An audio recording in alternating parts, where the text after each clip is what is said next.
ना हवा बयार शुद्ध, ना खाना पीना में शुद्धता, सभी चीज़ों में मिलावट, दलाली, मक्कारी, जालसाजी, जोड़ तोड़, चाटुकारिता, सत्ता, हनक। तो मेरी बेटी है 1.5-2 साल की, मतलब फिर मैं अपनी बेटी को छोड़ के नहीं, बीएड भी कर रही हूँ, वहाँ पे भी जाना होता है और फिर घर पे भी।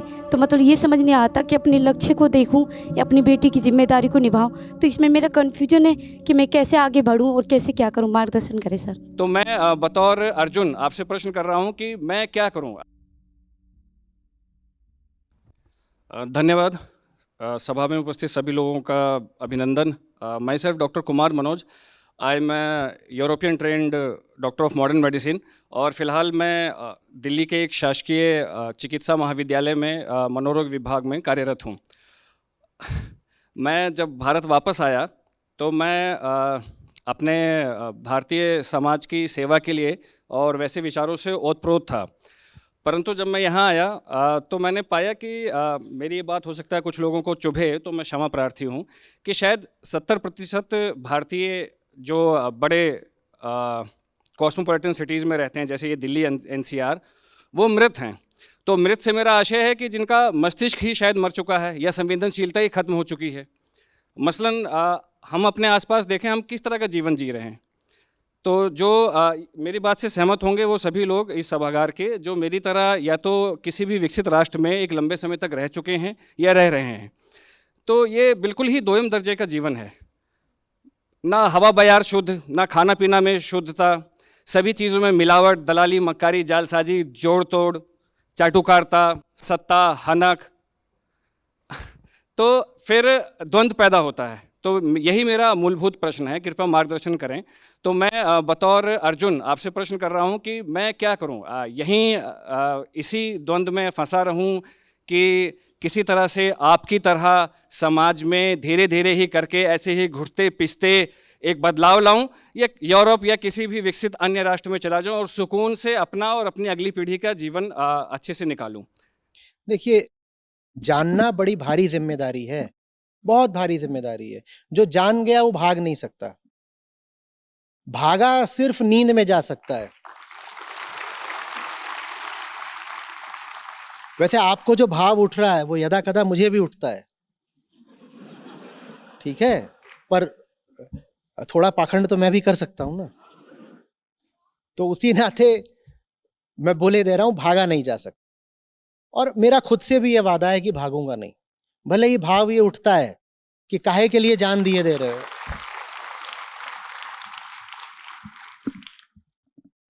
सब कुछ जो आप बोल रहे हैं वो अनुभव करता हूं, ठीक है।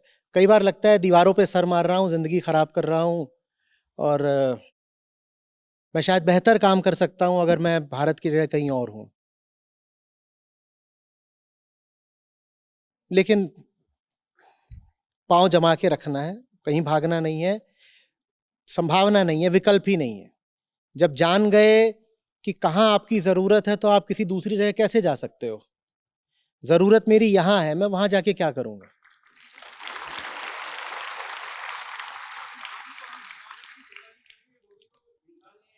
मैं समझता हूं, लेकिन बीमारी जहां कॉन्सेंट्रेटेड होती है, काम ज्यादा वहीं करना होता है ना। यहाँ इतना ज़्यादा संघर्ष है, इतनी ज़्यादा चाटुकारिता है, इतनी ज़्यादा हर चीज़ में पॉलिटिक्स। और मैं एक छोटा सा उदाहरण देता हूँ। आज सुबह ही मैं अब चूंकि संवेदनशील हूँ तो सोचता हूँ कि कार्बन एमिशन कम करूँ, तो मेट्रो से आया था। अब आप सोचें, मैं सुबह 5 बजे चला था रोहिणी, दिल्ली से, जो नॉर्थ में है दिल्ली के। तो मैं देखता हूँ कि लोग एक मेट्रो की ट्रेन की सीट के लिए किस तरह से बिहेव करते हैं। अब फिर वही बात दोहराऊंगा कि 70% लोग मृत हैं, देख ही नहीं पाते, या तो वो असंवेदनशील हैं कि समझ ही नहीं पा रहे हैं ये क्या हो रहा है। Moreover, all these people who are dying for that particular seat, they all are very well educated, convent educated, and so college जाने वाले हैं, अच्छे अच्छे कॉर्पोरेट्स में नौकरियां कर रहे हैं, और एक सीट के लिए मरे जा रहे हैं।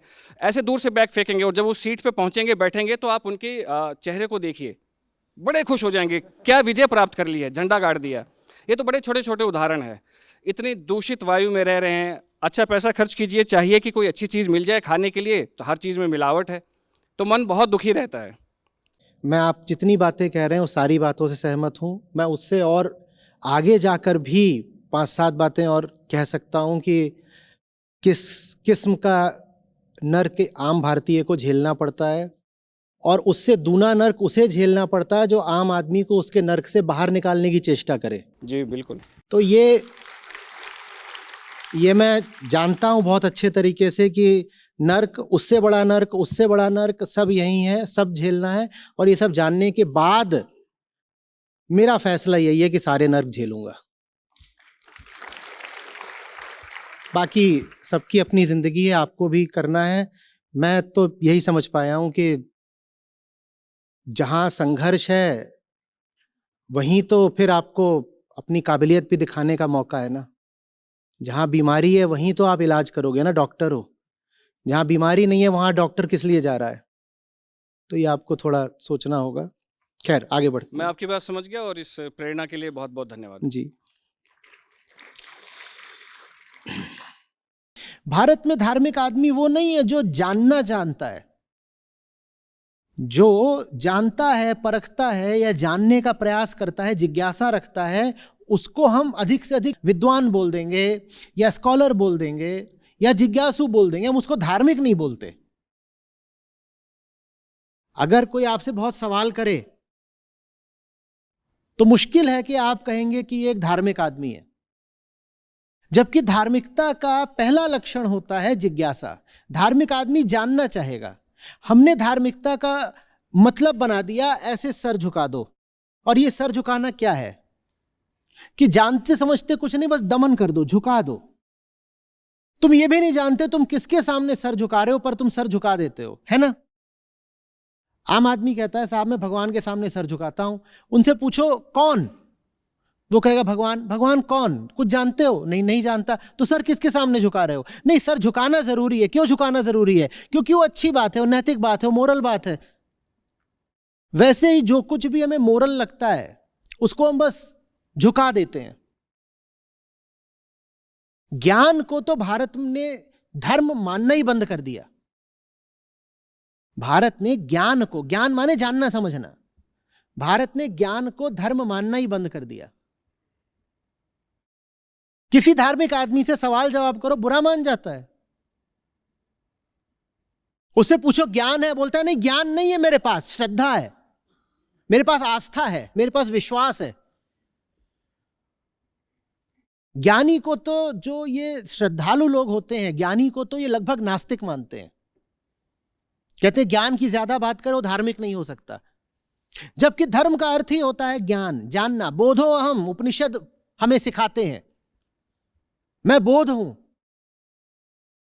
आप बताइएगा ईमानदारी से, हम लोग क्या धर्म का अर्थ बोध मानते हैं? आपको कुछ तस्वीरें दिखाई जाएं या वीडियोस दिखाए जाएं, उनमें आप तत्काल बता दोगे कि धार्मिक आदमी कौन सा है। वो कैसे बताओगे धार्मिक आदमी?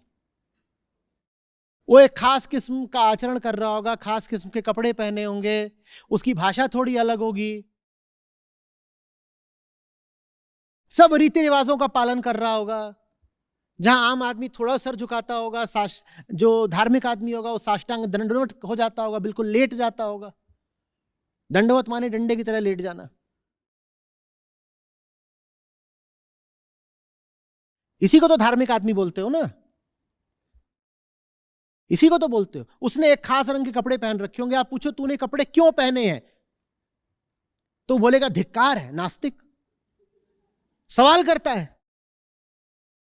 हमने सवाल करने को ही धर्म से काट दिया, जबकि धर्म के केंद्र में ही जिज्ञासा है। जो सवाल नहीं कर सकता वो धार्मिक नहीं हो सकता।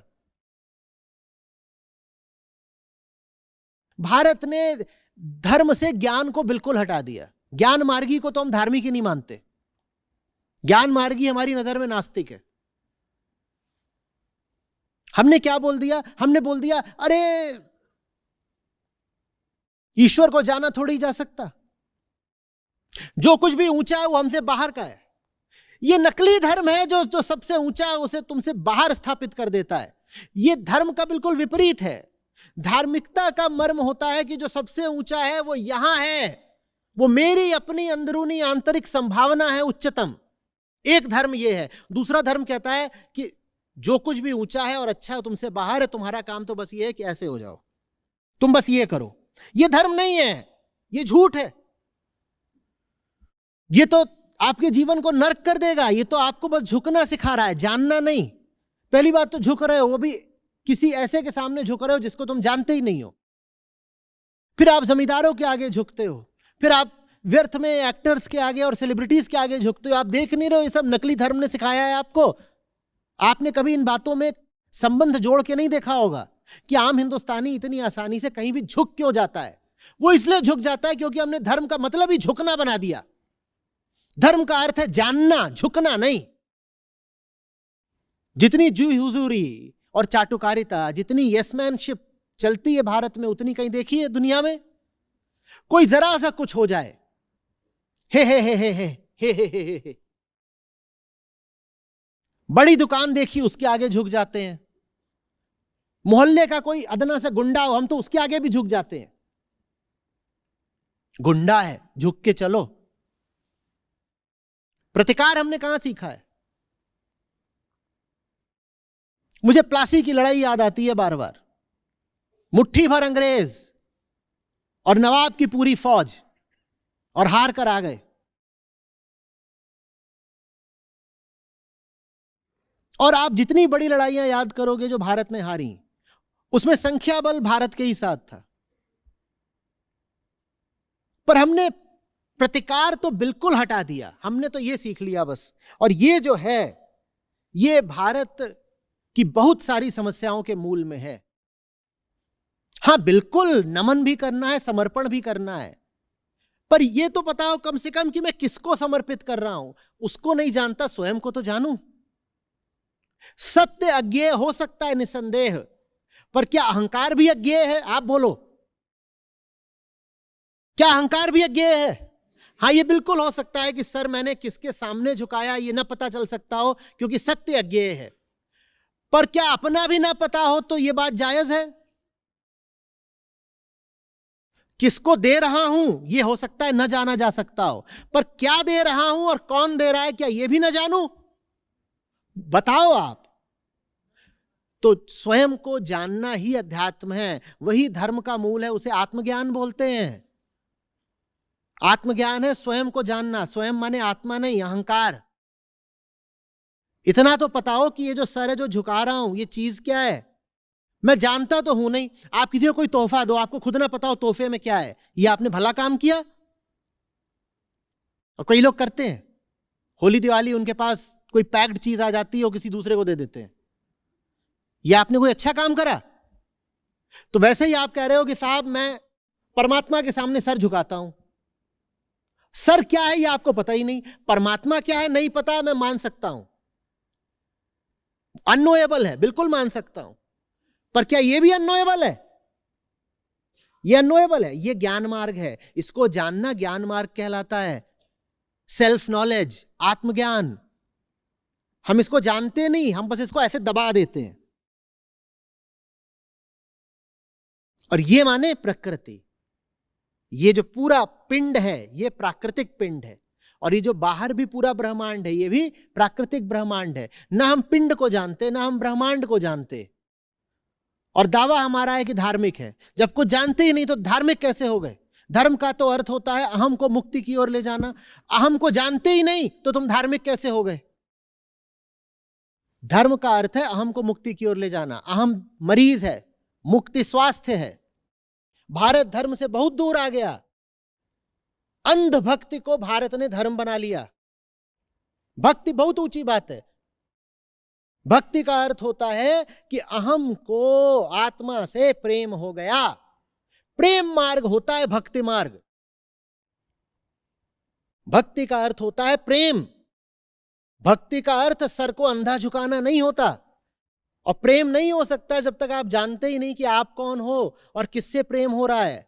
कैसे कर लोगे प्रेम? एकदम बेहोशी छाई हुई है, अपना कुछ होश ही नहीं। मान लो खूब शराब पी ली है, एकदम बेहोश है, कोई नाम भी पूछ रहा बता नहीं पा रहे, और तब जाके किसी से बोलो आई लव यू, तो जानते हो आपसे क्या बोलेगा? आई माने कौन? आप बोलोगे मेरा नाम है कौन हूं मैं, अमिताभ बच्चन हूं। वो बोलेगा आई लव यू बोल रहे हो और आई का मतलब ही नहीं जानते, तो तुम्हारे आई लव यू की कोई हैसियत हुई? भक्ति माने क्या? I love you.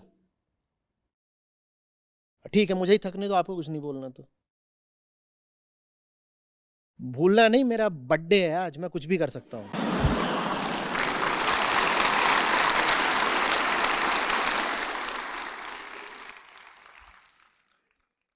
हमेशा आपकी तानाशाही नहीं चलेगी। तो हम कह रहे हैं भक्ति माने क्या होता है? I love you. भूलिएगा नहीं, भक्ति माने आई लव यू। कैसे आई लव यू बोल दोगे अगर आई का पता नहीं है? अगर आई का पता नहीं है तो आई लव यू कैसे बोल रहे हो? मैं भक्तों से प्रश्न कर रहा हूं। भक्ति के लिए भी फिर क्या आवश्यक है? ज्ञान। और आई का ज्ञान माने आत्मज्ञान। तुम कौन सी भक्ति कर रहे हो जिसमें बस ऐसे सर झुकाया जाता है बिना जाने कि सर माने क्या? तुम कौन सी भक्ति कर रहे हो जिसमें बस आई लव यू बोला जाता है बिना जाने कि आई माने क्या? भक्ति मार्ग प्रेम मार्ग होता है ना। और प्रेम माने मुझे प्रेम है। मुझे प्रेम है माने किसे प्रेम है वो तो हम साहब जानते ही नहीं, क्योंकि जानना तो वर्जित है। खासकर स्वयं को जानना तो बिल्कुल वर्जित है। जब स्वयं को जानना वर्जित है तो फिर अपनी काम वासना भी नहीं पता कुछ कि क्यों आ रही है, कहां से आ रही है। बस जब उसका विस्फोट होता है तो बलात्कार हो जाते हैं।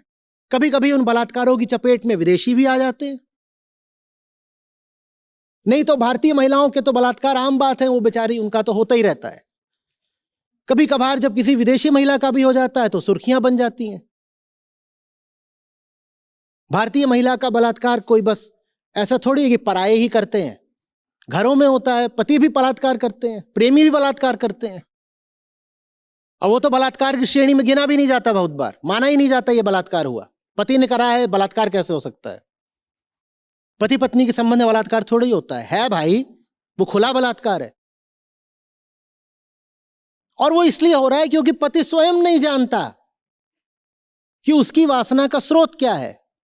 वो स्वयं नहीं जानता कि सामने जो मनुष्य खड़ा है स्त्री के रूप में, वो सर्वप्रथम एक मनुष्य है, स्त्री बाद में है। और मनुष्य की पहचान उसकी देह से नहीं होती, मनुष्य की पहचान उसकी चेतना से होती है। अपनी पत्नी को कभी चेतना के रूप में देख ही नहीं पाया, क्योंकि चेतना माने ज्ञान। ये जो मनुष्य है पुरुष के रूप में, इसने स्वयं को ही अभी कभी चेतना जैसा जाना नहीं, तो ये अपनी पत्नी को चेतना जैसा कैसा जानेगा? ये जो पुरुष है इसने स्वयं को भी सदा देह समझा है, तो ये अपनी पत्नी को भी देह ही समझता है। शुरू में पत्नी बहुत खुश रहती थी, वो उसकी देह की तारीफ करता रहता था, क्या बॉडी है, ऐसी बॉडी वैसी बॉडी, बहुत खुश रहती थी। फिर धीरे धीरे उसको समझ में आता है कि जो तुम्हें देह ही समझता है वो बस मांस नोच नोच के खाएगा रोज। जानना, जानना, धर्म माने जानना। और इसीलिए संस्कृति हमें चाहिए जो जिज्ञासा पर आधारित हो। लोग कहते हैं ना संस्कृति चाहिए, हाँ संस्कृति बिल्कुल चाहिए। हमें जिज्ञासा मूलक संस्कृति चाहिए। हमें संस्कृति चाहिए जहां कोई भी बात समझा कर बोली जाए, हर बात समझाई जाए फिर बताई जाए। जहां उन प्रश्नों के भी उत्तर दिए जाएं जो प्रश्न पूछे ही नहीं गए। जहां बच्चों का मूल्यांकन उनके विद्यालय में उनके उत्तरों से ज्यादा उनके सवालों पर किया जाए। बच्चे को नंबर मिल रहे हैं उसके जवाबों पर नहीं, उसके सवालों पर। सबसे ज्यादा अंक उस बच्चे को मिलेंगे जो सबसे अच्छे सवाल पूछता है। हमें ऐसी संस्कृति चाहिए। लेकिन हमारी संस्कृति क्या हो गई? रटो। वो बात हमारी शिक्षा में भी दिखाई देती है। जानो नहीं, बस रट लो। जानो नहीं, बस रट लो। वो सारी बातें आ रही हैं ज्ञान की उपेक्षा से, वो सारी बातें आ रही हैं वास्तविक धार्मिकता की उपेक्षा से। पूछो पूछो पूछो, बस ऐसे नहीं, ऐसे ही होता है। नहीं, पर ऐसे थोड़ी होता है। ये होता है, क्या होता है? ये होता है माने क्या? मेरा जीवन है वो होगा जो सही है। मेरा जीवन है वो थोड़ी होगा जो होता है। जो होता आया है वो मेरे साथ क्यों हो? मेरा जीवन अतीत है, इतिहास है। ये एक जिंदगी है और वर्तमान है। मुझ पर कोई बाध्यता नहीं है कि जो होता आया है मैं उसको दोहराऊं, एकदम कोई बाध्यता नहीं है। मेरे साथ वो नहीं होगा जो होता है, मेरे साथ वो होगा जो होना चाहिए। ये मेरी जिंदगी है। समझ में आ रही है बात? जो समझता है वो कभी अपने शरीर का गुलाम नहीं बनेगा। जो समझता है वो कभी अपनी मानसिक वृत्तियों का भी गुलाम नहीं बनेगा।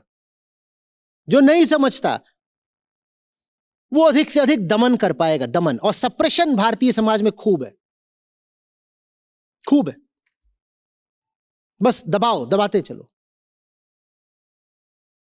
दिखने ना पाए बात। कुछ शब्दों का कभी उच्चारण ही मत करो, बोलो ही मत। कुछ मुद्दों पर कभी चर्चा ही मत करो। जिंदगी के जो सबसे महत्वपूर्ण मुद्दे होते हैं, मां बाप और बच्चे उन पर कभी चर्चा नहीं करते।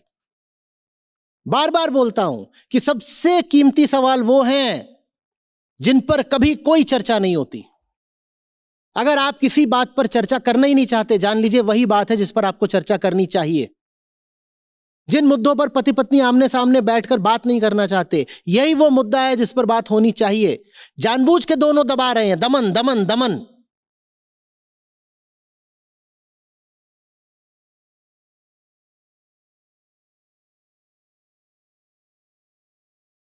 किसका दमन? खुद का दमन।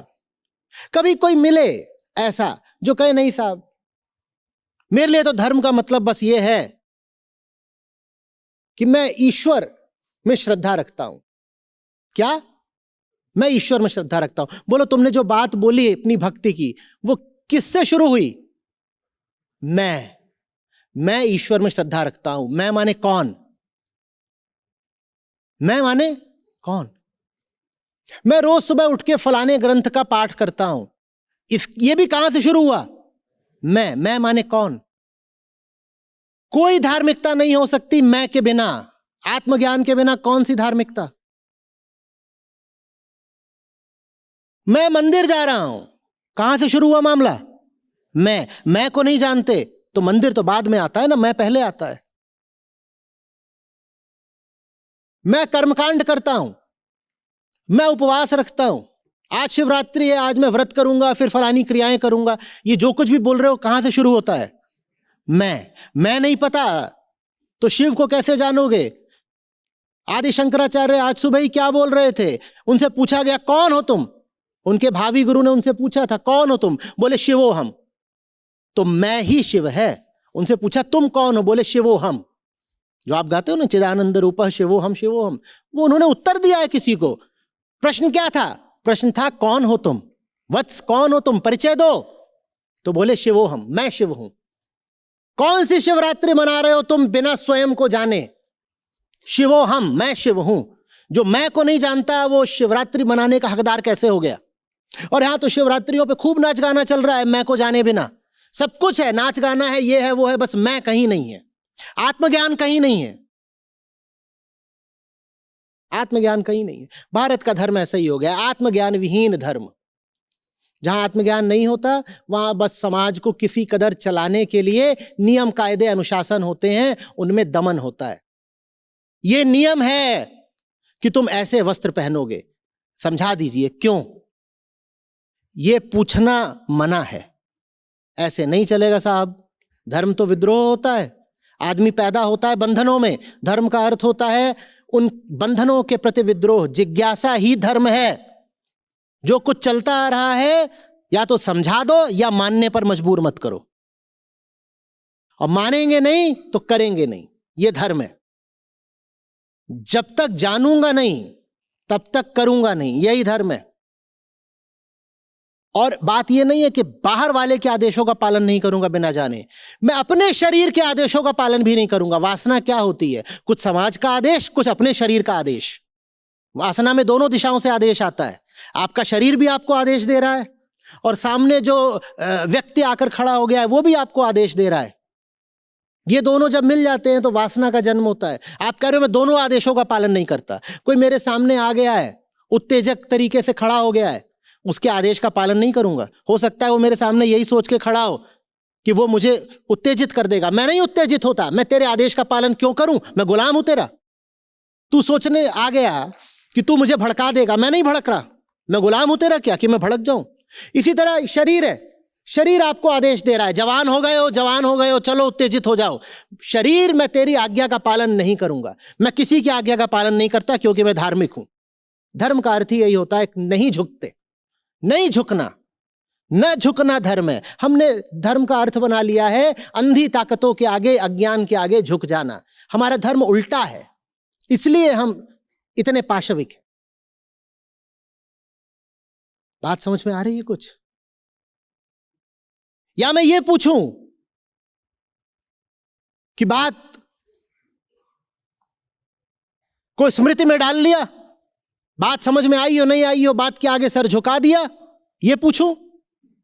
या ये पूछूं कि बात समझ में आ रही है कुछ? सदा मैंने आपसे क्या पूछा है? समझ में आ रहा है कुछ? और जब आप जल्दी से बोल देते हो आ रहा है, तो मैंने थोड़ा सा आपको डांटा भी है कि इतनी जल्दी कैसे आ गया समझ में? इतनी जल्दी कैसे समझ में आ गया? समझ बहुत बड़ी बात है, और समझ नहीं तो जीवन में कुछ भी नहीं। हम मानने के लिए नहीं पैदा हुए, हम समझने के लिए पैदा हुए हैं। बोधो हम शिवो हम समझने के लिए पैदा हुए हैं। आ रही बात? वासना हो, क्रोध हो, लालच हो, भय हो, मद हो, मोह हो, डंडा मारना इनका इलाज नहीं होता। इनका इलाज होता है समझना। ये डंडेबाजी बहुत दूर तक नहीं जाती, इससे बस पाखंड और दमन होता है। और जिस चीज का दमन किया वो फूटेगी। फ्रायड की पूरी बात ही यही थी, जिस चीज का दमन करोगे उसमें विस्फोट होगा।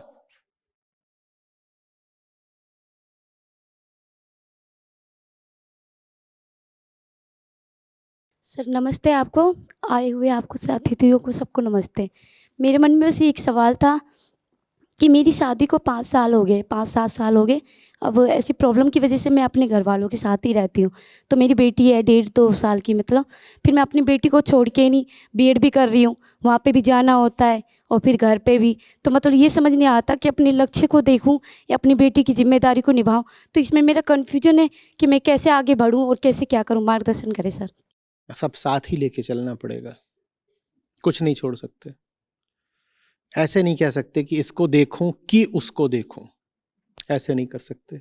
सर कभी कभी ऐसा होता है ना, संघर्ष करते करते ऐसा लगता है कि बस अब तो थक गए, बस अब रुक जाओ, ऐसा लगता है कभी कभी। तो थकान के बावजूद चलता रहना पड़ेगा। मैं दिन में आप लोगों के साथ जिस दिन सत्र होता है तो 4-5 घंटे आपके साथ बिताता हूँ। उस 4-5 घंटे में थोड़ा आगे भी होता है, थोड़ा पीछे भी होता है। कुल मिलाकर के एक सत्र मेरे लिए 6 से 8 घंटे का निवेश होता है। उसके अलावा संस्था का काम देखना होता है, जो एडमिनिस्ट्रेटिव काम है, बहुत है। वो भी अपने आप में वो एक फुल टाइम जॉब है। मैं ये नहीं कह सकता कि मैं वो देखूं कि ये देखूं, दोनों काम करने पड़ते हैं। अभी मैं आपके साथ हूं, मैं चाहता हूं मैं इसमें बिल्कुल डूब जाऊं। मुझे उस वक्त ये होश नहीं रहता है कि अभी बाहर निकल करके जो संस्था के प्रमुख के नाते मुझे काम करने हैं वो सब शेष हैं। अभी लगता है कि ये चलता जाए, कोई मुझे समय नहीं याद दिलाएगा तो मैं रात में 10 बजे तक आपसे बात कर सकता हूँ। अभी अपने बंधु आए हैं अमृतसर से, मैं इनसे बात करने लगा, मुझे पता ही नहीं चला 2:45 बज गए। आपने याद दिलाया, बोले अरे आप हमसे ही बात करते रहेंगे, अब वहाँ चलिए, सब प्रतीक्षा कर रहे हैं। लेकिन आप ये नहीं कर सकते कि एक चीज के नाते दूसरी चीज को छोड़ दो। सब लेके चलना है। इंसान पैदा हुए हैं, इंसान पैदा होने का मतलब ये कि कुछ भी आदर्श नहीं रहेगा, परफेक्ट कुछ भी नहीं मिलेगा। और जो जैसा मिला है उस पर शिकायत नहीं करनी है, जो जैसा है उसी के बीच से रास्ता बनाना है। अर्जुन भीष्म से ये थोड़ी बोलेंगे कि देखिए साहब हम जैसा चाहते हैं आप उस तरीके से बाण चलाइए। कर्ण से ये थोड़ी बोलेंगे कि देखो लड़ने तो आए हो पर मरना तुम्हें है ना, ये ठीक है, ये डील हम पहले कर लेते हैं कि हम लड़ाई करेंगे पर मर तुम जाना। दोनों जरूरी है, दोनों जरूरी है। और जिंदगी ऐसी निकालनी है, रास्ता ऐसा निकालना है कि ये भी ना गिरे वो भी ना टूटे। जैसे जब नाव चलाई जाती है तो चप्पू दोनों ओर मारे जाते हैं ना, चिड़िया जब उड़ती है तो पंख दोनों ओर चलते हैं ना, वैसे ही।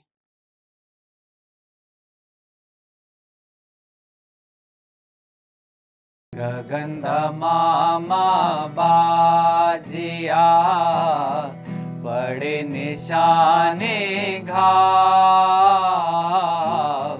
गगन गगन मामा बाजिया पड़े निशाने घाव खेत बुहारे सूरमा मोहे मरण का चावरे साधो मोहे मरण का चाव गगन मामा बाजिया पड़े निशाने घाव गगन मामा बाजिया पड़े निशाने घाव खेत बुहारे सूरमा मोहे मरण का चावरे साधो मोहे मरण का चाव सूरा सोई सराहिए लड़े मुक्ति के हेत सूरा सोई सराहिए लड़े मुक्ति के हेत पुरजा कट पड़े तो भी न छाड़े खेत रे साधो तो भी न छाड़े खेत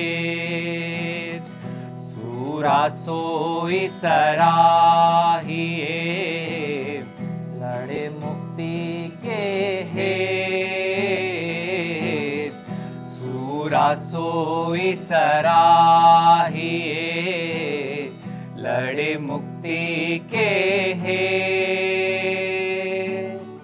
पुरजा कट पड़े तो भी न छाड़े खेत रे साधो तो भी न छाड़े खेत प्रेम प्याला जो पिए शीश दक्षिणा दे प्रेम प्याला जो पिए शीश दक्षिणा दे लोभी शीश ना दे सके नाम प्रेम का ले रे साधो नाम प्रेम का ले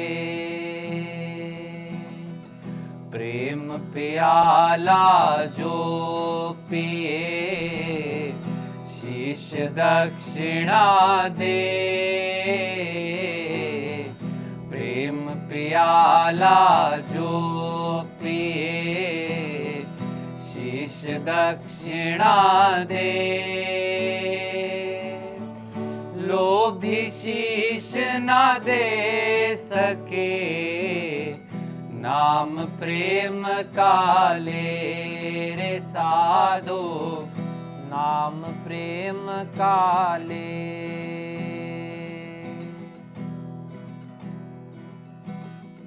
जहाँ प्रेम तहाँ नेम नहीं तहाँ न बुद्धि व्यवहार जहाँ प्रेम तहाँ नेम नहीं तहाँ न बुद्धि व्यवहार प्रेम मगन जब मन भया कौन गिने तिथिवार रे साधो कौन गिने तिथिवार जहाँ प्रेम तहाँ नेम नहीं तहाँ न बुद्धि व्यवहार जहाँ प्रेम तहाँ नेम नहीं तहाँ न बुद्धि व्यवहार प्रेम मगन जब मन भया कौन गिने तिथिवार रे साधो, कौन गिने तिथिवार।